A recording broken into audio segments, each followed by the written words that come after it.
आदरणीय सोपन साहेब आणि पुन्हा आपल्याच तालुक्यातील आणि आपल्या वायराग भागाचे वायरागचे जिल्हा परिषदेचे शिक्षणाधिकारी आदरणीय कादर साहेब शेख साहेब, त्याचप्रमाणे आपल्या नगरपंचायतचे उपाध्यक्ष आदरणीय निरंजी मुमकर साहेब, त्याचबरोबर काशीद साहेब आमचे चेअरमन, वाघ साहेब नगर परिषदेचे सभापती, वकील साहेब आणि या ठिकाणी संघटनेचे ज्येष्ठ असे आप्पा, सर्व ज्येष्ठ मंडळी, सर्व पेन्शनर, शिक्षक बंधू भगिनी माझ्या, या ठिकाणी लाईव्ह प्रक्षेपण करणारे किशोर सोनवणे आणि राहुल बालशंकर, खरोखर ही संघटना स्थापन का झाली? साहेब, आमच्या बार्शी तालुक्यात आम्हाला 2-2 महिने पेन्शन मिळत, सगळ्याच व्हायचं, सगळ्या कर्मचाऱ्याची व्हायची, ऑफिस मधल्या इतर खात्याच्या कर्मचाऱ्याची व्हायची, पण आमची पेन्शन एका दिवाळीनंतर मिळाली नाही. आणि मग सगळेच आमचे सगळे 80-90चा ग्रुप जमला होता. सगळे ठरवले आता काय करायचं. मग मी दिवशी भांडलो आणि तिथून ठरवलं की आता आपल्याला संघटना स्थापन केल्याची भाग. मग दिवस ठरला आणि बार्शीला मिटिंग घेऊन तिथं ठरलं की बाबा आता कार्यकारी मंडळ नेमू. मग ती माझ्याच गळ्यात आणि कोंगड बांधला, अध्यक्ष तुम्हीच व्हा. त्यामध्ये मी सगळं जिल्हा संघाचं राज्य संघाचं करून कंटाळलोय. मी आपल्या तुमच्या बरोबर आहे, तुम्हाला मार्गदर्शन करतो. आणि योगायोगानं साहेब काय झालं माहितीये का, त्या मागच्या 8-10 वर्षामध्ये बजेटच येत नाही. कुठं जातंय बजेट हेच कळत नाही. आता हे काय व्यासपीठ, पेन्शनर शिक्षक संघटनेचं व्यासपीठ आहे, त्यामुळे राजकीय आपल्याला काय देणं घेणं नाही. त्यांचे आपण नोकर आहोत आणि पेन्शनर आहोत. आता राजकीय मालक बी येत आहे, त्यांचे बी आम्ही नोकर आहोत म्हणायचं. तर वास्तविक पाहता हे बजेट आमच्यापर्यंत मिळालं पाहिजे आणि त्याच्यासाठी म्हणून तुम्ही आमची वकिली महाराष्ट्र शासनामध्ये करावी अशी मी विनंती करतो. आमच्या शिक्षकाला करणारे साहेब त्याचं मंजूर होतं तर की काय म्हणजे त्याचा काय उपयोग होतो. तर असं न होता काय काय शिक्षकाला त्याच्या आयटी मध्ये त्याचा पैशाचा थोडा उपयोग मिळावा, त्याच्या डोळ्यात त्याला मुलाबाळाला देता यावं.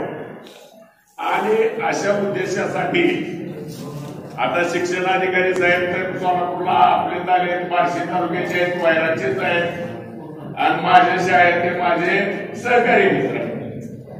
पण कसं असतं त्यांचे प्रशासनानं हात बांधलेले असतात. आपल्याला वाटतं आपलं काम लगेच व्हावं, पण काय प्रशासकीय अडचणी असतात, त्यामुळे आपण किती ओळखून घेतल्या पाहिजे. परंतु मला ओळख करून द्यायला काय हरकत नाही आमदार साहेबांना, शेख साहेबांची, त्या अतिशय प्रामाणिक, कुणाच्याही कसल्याही अपेक्षा नाही, काय नाही, कामाचा व्यास. आणि अशा वेळेला आता त्यांनी इतर जवळजवळ कालच्या ह्याच्यात रुजू झाल्यापासून मागाच्या शिक्षणाधिकाऱ्याचीच घाण करण्यात रात्रीच्या 12 वाजेपर्यंत आहे. काय करणार आता. पण आता क्लिअर झालं. मला वाटतंय मोरे साहेबांनंतर आपल्याला सगळ्याला शिक्षकाला न्याय देण्यासारखं शिक्षणाधिकारी शेख साहेब आलेले आणि त्यांनाही मी विनंती करतो की बाबा तुमची काही मागणी असेल पैशाची वगैरे, हक्कानं आपल्या आमदारला सांगा, त्यांनी करून घ्यावी. तर अशा प्रकारे हे जे आहे ते आता 7व्या वेतनाचं आहे मिळालं, त्याच्या रकमा मिळाला. आता एक दुसरी गोष्ट जाऊन निवेदन देऊन आलोय, पण आता तुम्ही शासनात पाडलं पाहिजे. कोविड आला, कोविड गेला, कोरोनामध्ये सध्या कोरोनामध्ये जे गेले त्यांना कोविड कवच म्हणून 50 लाख रुपयाचं कोविड कवच. त्या दिवशी तुम्ही सांगितल्याप्रमाणे आमने तो 2 मुलं आलेले म्हणजे त्या कोविड काळात ज्यांचे वडील वाढलेले त्यांना पाठपुरावा करा. सगळं होऊन ते मंत्रालयापर्यंत गेलेलं. तर अशा या ज्या अडचणी आहेत आमच्या सेवानिवृत्ताच्या आणि सेवानिवृत्त शिक्षक म्हणजे निरुपद्रवी, कुणाला उपद्रवणच माणूस. हा बोलत तेवढं खरं पण बाकी उपद्रव नाही. तर अशा प्रकारे या संघटनेचं कामकाज या ठिकाणी चालतंय आणि साहेब खरोखरच असा आनंद वाटतो की या संघटना स्थापन केल्यापासून आमची जी सगळे कार्यकारी मंडळ आहे संघटनेचं प्रामाणिकपणानं काम करते आणि दर 2 महिन्याला मिटिंग घेत होतो आम्ही. त्या 2 महिन्याला मिटिंग घेतल्यामुळे या सगळ्याच्या गाठी आज लय हॉल कमी भरला मोकळायचा आहे. 5 सप्टेंबरला पहिली मिटिंग झाली बाहेर लोक. तर अशा प्रकारे ही संघटना आहे. आता आमचा शिक्षक म्हणजे सेवानिवृत्त तर लय व्यापी, सारखं काही ना काही त्याच्या मागे कामच आहे. मुलानं तर सांगितलेलं असतंय की मनानं तर काहीतरी करणार असतंय. तर त्यासाठी काही संख्या आज कमी आहे. यात कुटुंब निवृत्तीचे बरेच आहेत. कुटुंब निवृत्तीच्या महिला असल्यामुळे आता खेड्यापाड्यातल्या महिला आलेल्या आहेत आता इथे कुटुंब निवृत्तीच्या महिला, पण खेड्यापाड्यातल्या महिला येऊ शकत नाही. त्यांचे प्रश्न आपल्याला सोडावाच लागतात संघटनेला. तर अशा प्रकारे संघटनेचं कामकाज आता मगाशी अध्यक्षाने सांगितल्याप्रमाणे विनामूल्य आता यांचे हयातीचे दाखले वगैरे 80 वर्षाचा झाल्यानंतर 20% वाढीचा दाखला फॉर्म असतो ते सुद्धा संघटनेने ठेवलेले. हे भरा, तुमचा नुसता दाखला वयाचा जोडा आणि त्या तुम्हाला 80 वर्षाची 20% मिळते. रिवाइज पेन्शन सगळं प्रकरण करून गेलो.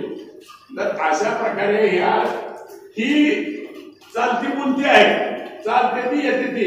पण ह्याच्यापेक्षा वाईट स्थिती सांगतो साहेब तुम्हाला की जे आंदोलन करून असेच कोण करायचं. मग अशासाठी सुद्धा आम्ही काम करणारी माणसं. तर या संघटनेला शासन दरबारी सुद्धा तुम्ही आमच्या मागणीला जास्त मान द्यावा आणि आमची कामं तिथलं जे काय असं लागलेलं हे तुम्ही मिळवून द्यावं. अशा प्रकारची सगळ्या सेवानिवृत्ताच्या वतीने मी तुम्हाला विनंती करतो, पेन्शनरांच्या वतीने विनंती करतो. आणि या ठिकाणी निरंजन मुंकर आले, त्यांच्याकडे गेलं की कधी ते आपल्याला कुठलीही अडचण असते आपल्याला लगेच आता हॉल असो काय असो कुठलीही अडचण असो लगेच ते आपली अडचण सोडवतात. आणि त्याच्यापूर्वी आम्ही कुणाला बोलवत नव्हतो पदाधिकाऱ्याला. प्रश्न असा व्हायला लागला त्याला राजकीय उपयोग होत येतं म्हणून बोलत नव्हतो. पण प्रश्न तर असा यायला की शासन दरबारी जी रक्कम आणणार आहे त्या ती कोणापाशी मांडावी. मग आता ते तुम्ही आमदार म्हणून तुम्हाला बोलून घेतलं, तुमच्या मार्फत वकील पत्र आम्ही द्यावं. तर अशा पद्धतीनं आमच्या सेवानिवृत्ताच्या काही जी अडचणी आहेत त्या सोडवाव्यात सर्व पदाधिकाऱ्यांनी शिक्षणाधिकाऱ्यांनी अतिशय या आमच्या विनंतीला. आणि दुसरी गोष्ट सांगायचं ना की मोरे साहेबांना रात्री फोन आला साहेब की मुलाकडे पुण्याला गेले, आठवडा झाला. त्याला पत्रिका ते म्हणजे मला पत्रिका पाठवून दे, पत्रिका पाठवून दे. आणि परवा दिवशी तुम्हाला सांगतो जरा सर्दी खोकला आला त्याच्यामुळे ते आजारी पडल्यामुळे ती काही येऊ शकलेले नाही. तर मला पुन्हा स्वारी म्हणाले सांगितलं स्वारी मानणार काय पुढे भेटणार नाही. पण माझा चान्स घ्यायला म्हणजे सगळ्या सेवानिवृत्ताला भेटण्याचा माझा चान्स घ्यायला अशी त्यांना म्हणजे जुन्या ह्याच्यातले सगळे शिक्षक भेटत होते.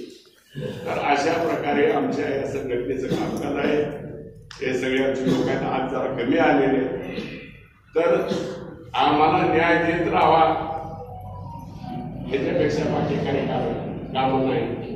तर मी विनंतीपूर्वक सांगतो की ह्याच्या पुढं संघटनेचे सगळे माणसं आपल्या कुठल्याही हाकेला होऊ देतील अशा प्रकारचं आयोजन देऊन मी माझे 2 शब्द